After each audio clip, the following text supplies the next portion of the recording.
할렐루야. 이 새벽에 우리 주님을 만나러 나오신 모든 새로운 교회 성도님들을 환영하고 축복합니다.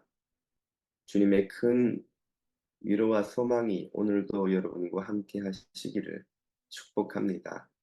다 같이 주님이 가르쳐 주신 기도를 드리겠습니다. 하늘에 계신 우리 아버지, 아버지의 이름을 거룩하게 하시며 아버지의 나라가 오게 하시며 아버지의 뜻이 하늘에서와 같이 땅에서도 이루어지게 하소서.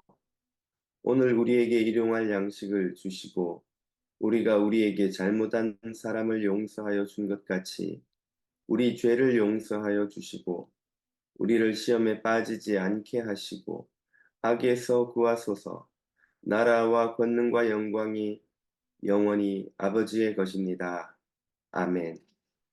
선하신 하나님, 새벽마다 우리를 만나주시고 생명의 능력으로 살게 하시니 감사합니다. 오늘도 주님의 얼굴에 은혜의 빛, 영광의 빛을 배웠고 우리의 영이 살아나서 힘을 얻고 주님을 위해 사는 하루가 되게 하옵소서. 예수님 이름으로 기도드립니다. 아멘. 오늘 우리에게 주시는 하나님의 말씀은 사도행전 14장 1절에서 18절까지입니다. 제14장. 이고니온에서 두 사도가 함께 유대인의 회당에 들어가 말하니 유대와 헬라의 허다한 무리가 믿더라.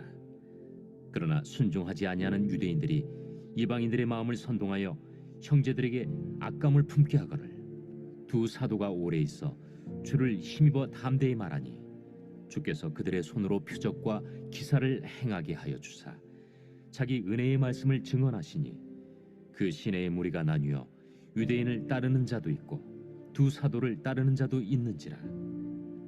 이방인과 유대인과 그 관리들이 두 사도를 모욕하며 돌로 치려고 달려드니 그들이 알고 도망하여 루가오냐의 두 성 루스드라와 더베와 그 근방으로 가서 거기서 복음을 전하니라. 루스드라에 발을 쓰지 못하는 한 사람이 앉아 있는데 나면서 걷지 못하게 되어 걸어본 적이 없는 자라. 바울이 말하는 것을 듣거늘 바울이 주목하여 구원받을 만한 믿음이 그에게 있는 것을 보고 큰 소리로 내 발로 바로 일어서라. 그 사람이 일어나 걷는지라.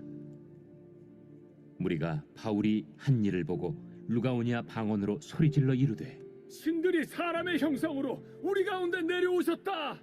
바나바는 제우스라 하고 바울은 그 중에 말하는 자이므로 헤르메스라 하더라.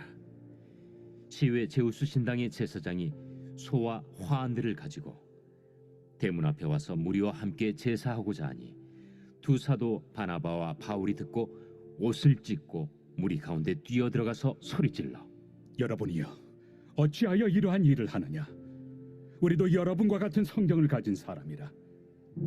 여러분에게 복음을 전하는 것은 이런 헛된 일을 버리고 천지와 바다와 그 가운데 만물을 지으시고 살아계신 하나님께로 돌아오게 함이라. 하나님이 지나간 세대에는 모든 민족으로 자기들의 길들을 가게 방임하셨으나 그러나 자기를 증언하지 아니하신 것이 아니니 곧 여러분에게 하늘로부터 비를 내리시며 결실기를 주시는 선한 일을 하사 음식과 기쁨으로 여러분의 마음에 만족하게 하셨느니라. 이렇게 말하여 겨우 무리를 말려 자기들에게 제사를 못하게 하니라. 아멘. 사도행전 14장 전반부는 선교팀이 비시디아 안디옥을 떠나서 이고니온과 루스드라에서 한 선교 활동을 차례로 소개합니다. 이고니온에서 한 선교 활동의 결과는 비시디아 안디옥에서 벌어진 것과 거의 유사합니다. 선교팀은 먼저 회당에서 유대인에게 복음을 전하지만 시기하고 비방하는 이들로 인해 그들을 떠나 이방인에게로 선교 방향을 선회합니다. 반대하는 유대인들은 선교팀을 회당에서 쫓아낸 것에 만족하지 않고 그들을 따라가 이방인 선교마저 방해합니다. 이 과정에서 의롭게 살려는 이들이 맞닥뜨리는 불의와 박해의 실체를 발견할 수 있습니다. 불의와 박해는 왜 일어납니까? 사람들의 시기 때문이지요. 사람들은 왜 시기할까요?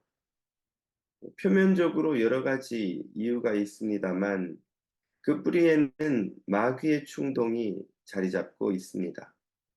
마귀의 충동에 넘어간 사람들은 진리를 받아들이지 못하고 오히려 미워하고 시기합니다. 그리고 이들의 거짓 비방에 또 다른 이들이 얼마나 쉽게 속아 넘어가는지를 2절이 이렇게 묘사하지요. 그러나 순종하지 아니하는 유대인들이 이방인들의 마음을 선동하여 형제들에게 악감을 품게 하거늘.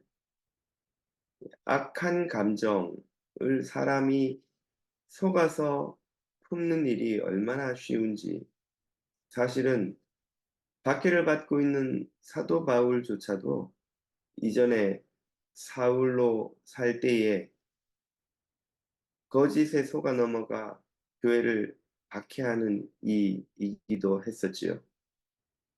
어리석은 사람은 이렇게 쉽게 거짓 선동에 넘어가 무죄한 이들을 미워하고 악한 감정을 품고 박해하곤 합니다.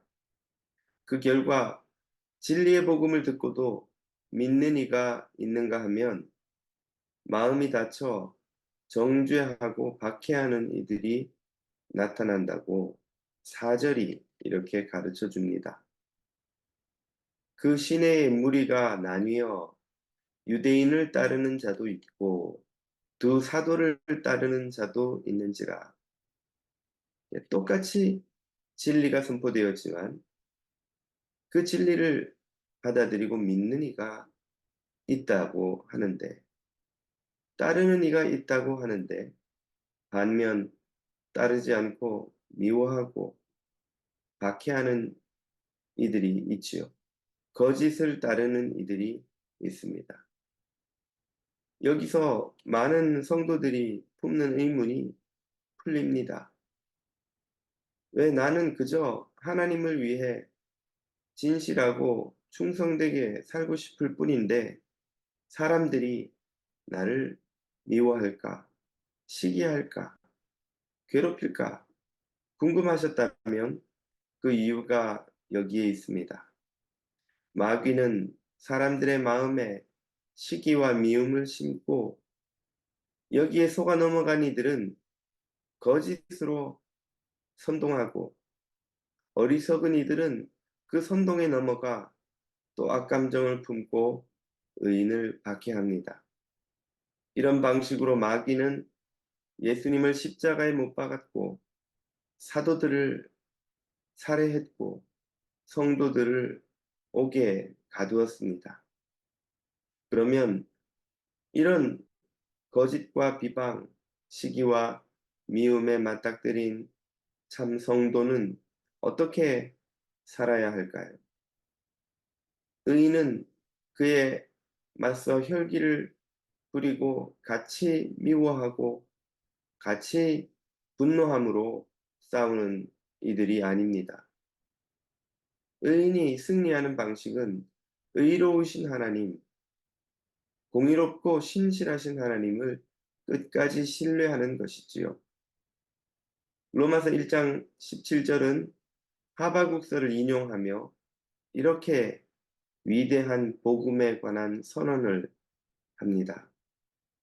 복음에는 하나님의 의가 나타나서 믿음으로 믿음에 이르게 하나니 기록된 바 오직 의인은 믿음으로 말미암아 살리라 함과 같으니라. 의인은 어떻게 삽니까? 오직 믿음으로 삽니다.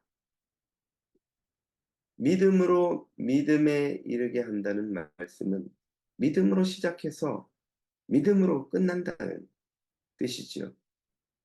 무엇을 믿습니까? 하나님의 의로우심을 믿습니다. 하나님은 공정한 재판관이시고 의로운 판단자이십니다. 하나님은 당신의 말씀을 반드시 이루시는 신실하신 분입니다.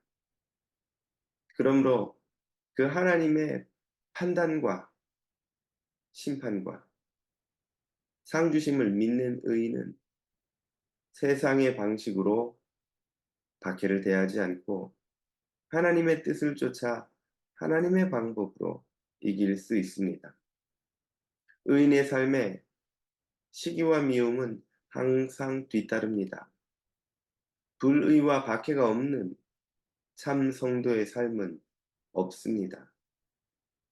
낙심하거나 절망하지 말고 신실하신 하나님을 믿음으로 끝까지 승리하시는 주의 자녀가 되시기를 주님의 이름으로 축복합니다. 다 같이 오늘 주신 말씀을 붙들고 기도하며 주님 앞으로 나아가겠습니다. 우리 인생에 원치 않게 찾아오는 시기와 미움, 불의와 박해 앞에서 낙심하지 말고 신실하고 의로우신 하나님을 바라보고 믿음으로 승리케 해주시기를 기도드립니다. 새로운 교회가 서로 돌아보아 사랑과 선행을 격려하며 천국을 누리고 전하는 교회가 되게 해달라고 기도드립니다. 새로운 교회가 이렇게 이 한인사회에 위로와 소망을 전하는 공동체가 되도록 기도드리겠습니다. 환우들을 위해서도 중보해 주십시오. 이 시간 다 같이 기도하며 주님 앞으로 나아갑니다.